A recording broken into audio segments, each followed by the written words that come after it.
Guys, come on. Get her up, get her up. Be careful not to spill your coffee and tea, your cakes, your whatever it is, okay? Just a few housekeeping reminder. All right, guys, welcome back. How was the break just now? I see that many of you have been mingling around a little bit more. Less awkwardness in this house, in this room. Everything seems much more friendlier, happier. I can see more smiles on your faces. That's good. Good news. Okay, let's just wait for the rest, okay?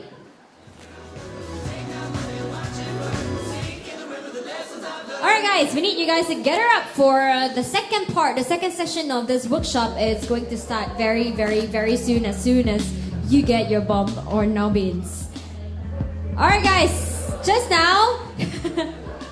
Alright guys, just now that I was so excited to start off the DiGi WWWOW Awards, I realized that I forgot to introduce myself. Alright, hi, once again to every one of you. My name is Queen. I'm the MC for this evening, together with all of you. Alright, you can call me Queen. My name is Queen. Queen, this is my real name, okay? And yep, don't forget to tweet all your questions, and you can answer whatever random anything, post or whatsoever.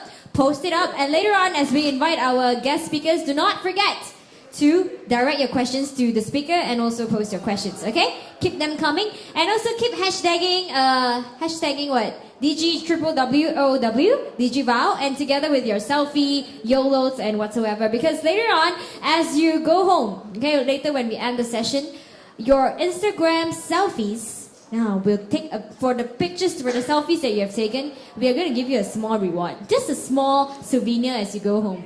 We are going to print out your selfie for you so that you bring home with you. So this is your selfie and we give it to you as a souvenir, okay? Alright guys, you guys ready for more?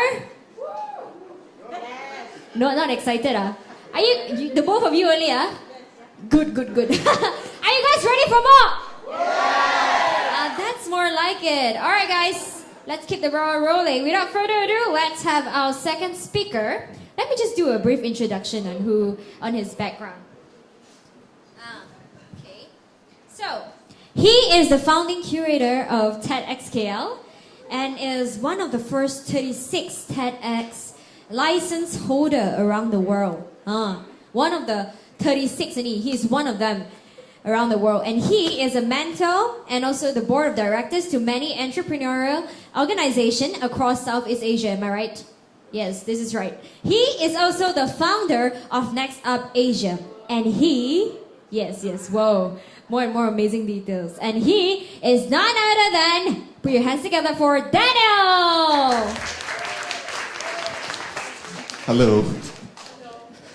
Sorry, I don't really do much public speaking, although I'm usually the one behind the stage, actually. So, this is my 6 years organizing conferences and stuff like that. So, and TEDx has always been a really interesting journey. So, basically, I'm here today to really share a bit about what we did, our mistake, and hope you don't repeat it because there's a lot. Okay. So who am I? I don't need to explain this. Yeah. So I was actually fortunate to be one of the 2 Malaysian speakers that actually spoke on TED. The other is Mr. Primish Chandran. So my tiny achievement. Okay, so one of the things I want you guys to think before I proceed is we did this board last year during TEDxKL. Okay, it's a thing before I die. I want you guys to think a bit what you want to do before you die. Sorry that it's just weird. This is the image of what happened last year in TEDxKL. It was very interesting because we actually booked almost the whole Mid Valley Exhibition Center. And it didn't begin like this. So this is pretty much the scene. We took up a whole hall.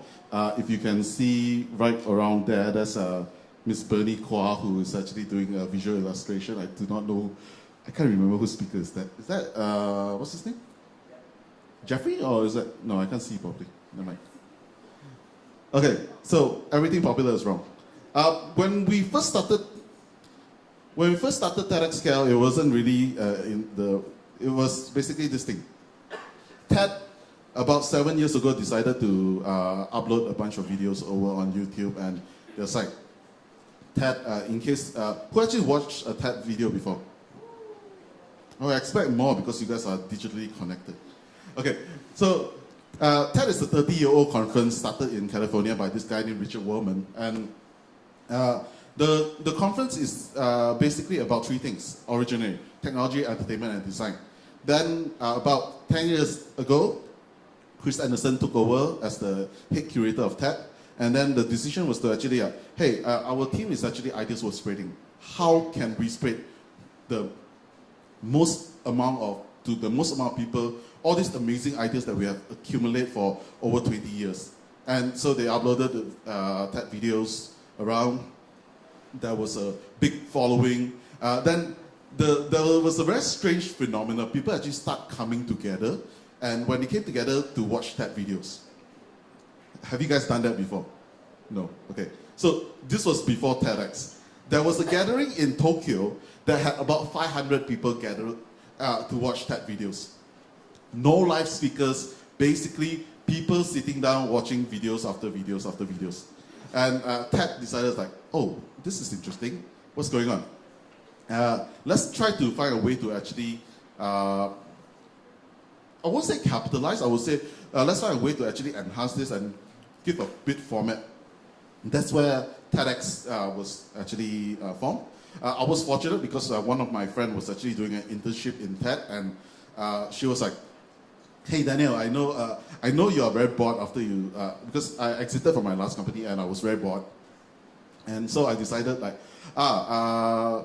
sorry, she was saying, oh, can you, do you want to go and apply for this? Because I know you are a big fan of TED, and you actually do a lot of community events. So we were like, oh, cool, it'd be really nice to actually have a group of people, like-minded people. Let's go watch TED videos. So that's what we thought. So essentially scratching our own itch. We got a very small room, actually about this size. 200 people registered, 50 people came. I think Jolene, were you there? Jolene was, I think, one of the very first people there. It was a bunch of TED videos, and we invited some of our friends. We were fortunate enough to get Yasmin. As you can see, this looks like a typical office. It was over at Plug and Play, which don't exist anymore, I think. And yeah, so, but one of the very interesting things that happened during this small TEDx gathering, we actually became the world trending Twitter topic number 2. You want to know what happened?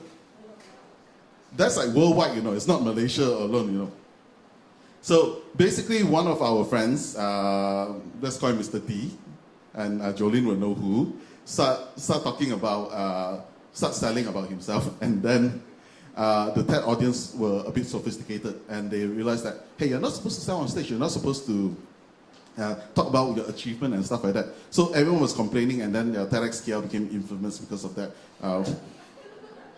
So there's two things we learned. The assumption is dangerous. The first thing is this: our lesson is like, never leave it to your speaker what they want to speak.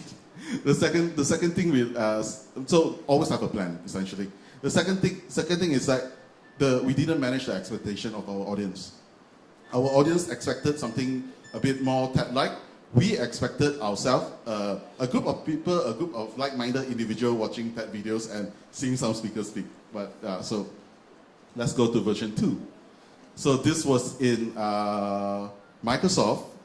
We grew from 200 people registered to 200 people attending, and it was much more curated. It was a very interesting event. One of the big lessons learned from there was actually we had a speaker that spoke for close to an hour, basically. So he was a self-funded mountaineer from Malaysia. He climbed every single mountain around the world, but yeah, so that was quite an interesting thing.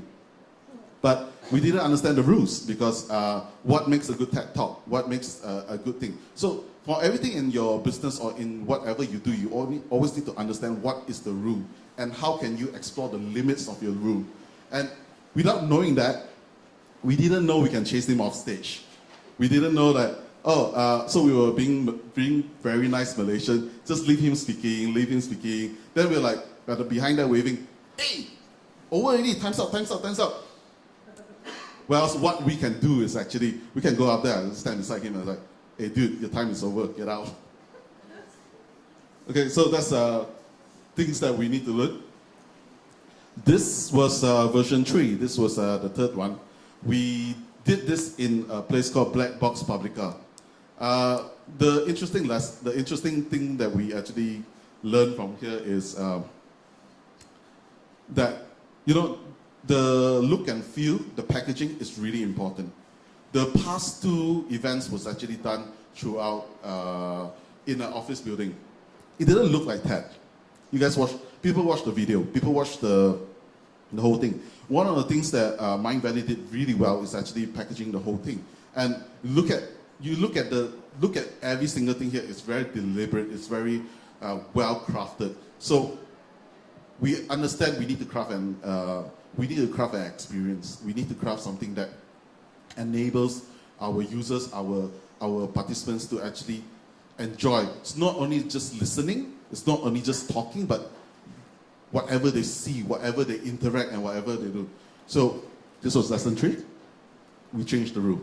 We figured out that the rule, once we figured out what's our limitation, we decided to go and play to the next step. And this was from the last event we grew from 400 to 800. This is at Temple of Fine Arts, which is still one of my most favorite venue of all. It's secluded. You cannot get there unless it's actually quite far. It's a hidden part of brick fields near the temple. So what we did right here is basically we learned from the previous version, and then we test again. We figure out what works. From there, we actually created this. This was last year, Mid Valley. I will have a bunch of people actually help out here. TEDxKL last year actually had about 1,800 people, 1,843 to be exact. We have a waiting list of 1,200 people waiting, and they are paying for tickets. It's not free. It's not a free event. And one of our lesson learned from here is very different. So we understand the rules. We change the rules. We understand it's the packaging, the experience. So what we actually end up doing over here, that was what is actually we got a lot of our youth to do a lot of engagement. So the whole thing was actually quite interesting for us. That since I think this version, we started bringing a lot of youth ambassadors in, and our learning from that is actually getting the community involved. So our youth actually help us to do a lot of stuff, and we actually really appreciative of what they actually do. Yeah, but at the same time also, when you get people to contribute, whether they are your staff or whether they are your volunteers, okay, you need to always know about 2 things. 1, you need to make sure they are appreciated. 2, they get something out of it. We always try to, we always make sure they have proper training. We always make sure they're well fed. We bring them to company retreats and stuff like that, at some Spanish villa in Kuantan. So that's what I do. So again, test and test again. Always try to push your limits, what you can do. And so where is TEDxKL heading next? This is our new venue. 3,000, this is like 4,500 seater. This is over in, where's this place called? Oh, Calvary Convention Center. Sorry, I just forgot. Yeah, so this is going to be an entirely new challenge for us because we are bringing in this 11-year-old musical prodigy from Malaysia. She's like a pianist prodigy, and the piano that we are bringing in for this event is going to cost us, well, the piano costs 750,000, more expensive than my venue. So yeah, this is going to be quite exciting. So ultimately, whichever movement or whichever thing you want to do, I think this quote is really, it's very dear to my heart. You start what you have, use what you have, and do what you can. Because we couldn't, version 1, was always this for me. Version 1 is always 50 people in a room with some speakers watching TED videos. Thanks. So now let's go to this. So I'll give a TEDx t-shirt for person who give me some interesting. If you can actually hashtag DiGi WWWOW and TEDxKL, okay? What you want to do before you die? I will give you guys a TEDx t-shirt. Okay, thank you.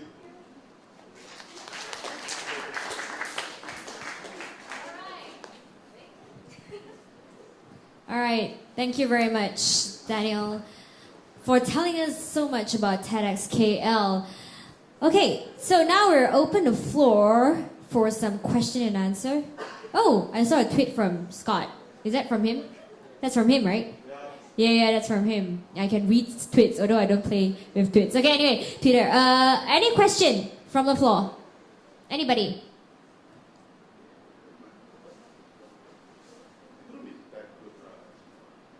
It couldn't be that good, right?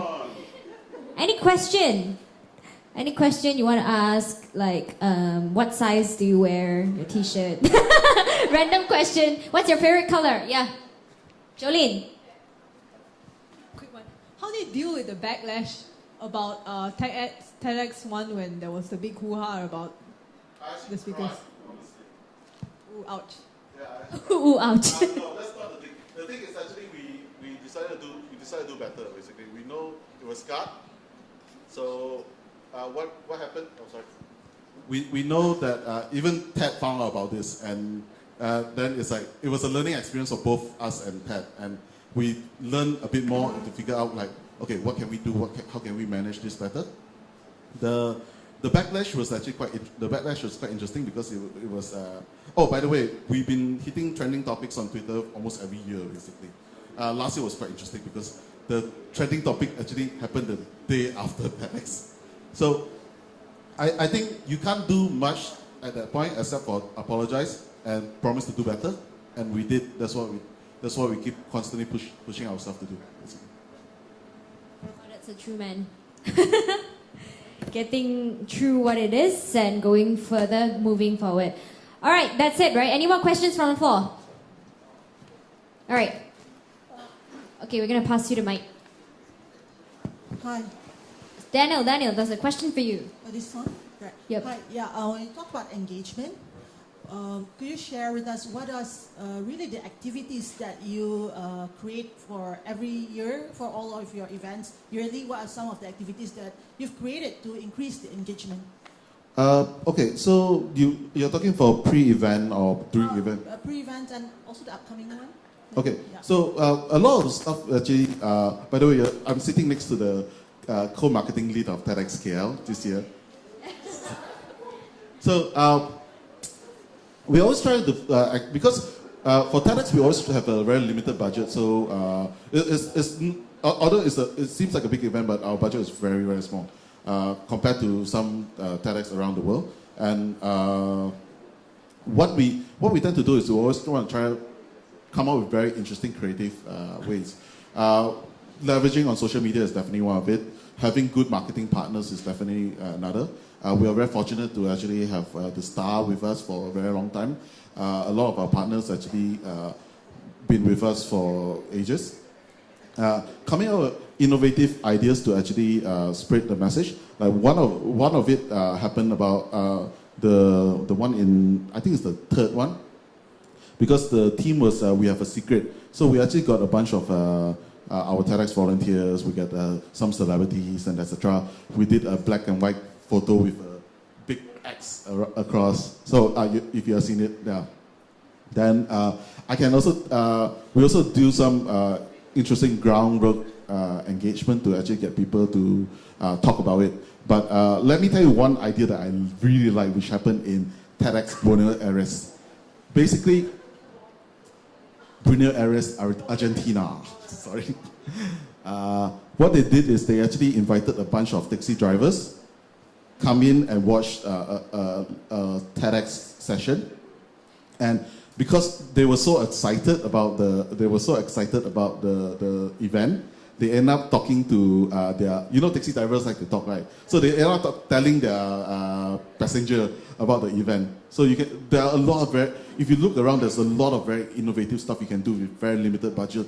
And the thing is basically just to try to push the boundary. Right, thanks.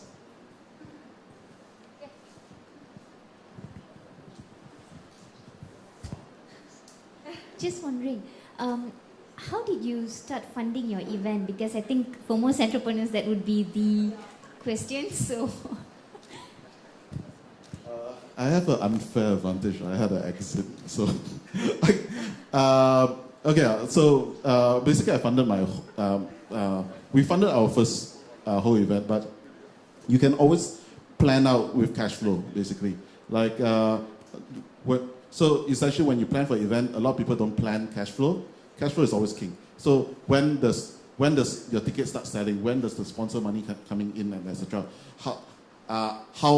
When is the schedule you need to pay your vendors and etc. So you can plan out with that using the gaps to actually fund your event. So it could be totally funded by your participants. It could be funded by your sponsors. You can actually find an investor for events that are, depending on the events, there are certain investors that can do that. So there are a few ways to do it if you are funding it bootstrap way, basically. Yeah. Thank you. Well, I see some really interesting tweets on our tweet walls here. It says that that's all about what you have said, actually, Daniel, if you realize. There's this one tweet that I find it very interesting. I'm just going to wait until it goes down and I'm going to read it. Wow, assumptions are dangerous. Who's husband? You want to keep it anonymous or just... You're okay to disclose? Who's husband? So there you are. Husband has been posting a lot of very interesting tweets. Can I just add one thing on assumption of dangerous? Yes. The end of the day, as an entrepreneur, we always go into any equation thinking that this is how it is. But this is one big lesson that I learned in terms of assuming something is just taking shortcuts, and we don't want to figure out what's the actual thing that's happening, basically. So keep that in mind. Okay. Thank you very much, Daniel, for sharing. And before I die, I would like to have to love and live with no regrets. Very good. Well said. Thank you very much.